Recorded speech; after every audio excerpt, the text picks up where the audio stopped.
പൊതുനിരത്തിലും കടകളിലും കയറി മാനസിക വിഭ്രാന്തി കാട്ടിയ അന്യസംസ്ഥാനക്കാരന് ജീവകാരുണ്യ പ്രവർത്തകർ ഏറ്റെടുത്തു.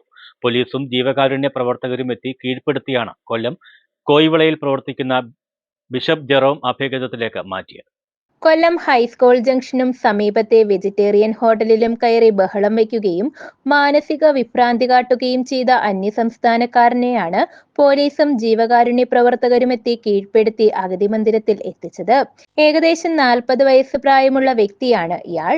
എന്നാൽ പരസ്പര വിരുദ്ധമായ കാര്യങ്ങളും ആളുകൾക്ക് നേരെ ഭീഷണി മുഴക്കുകയും ചെയ്യുകയായിരുന്നു.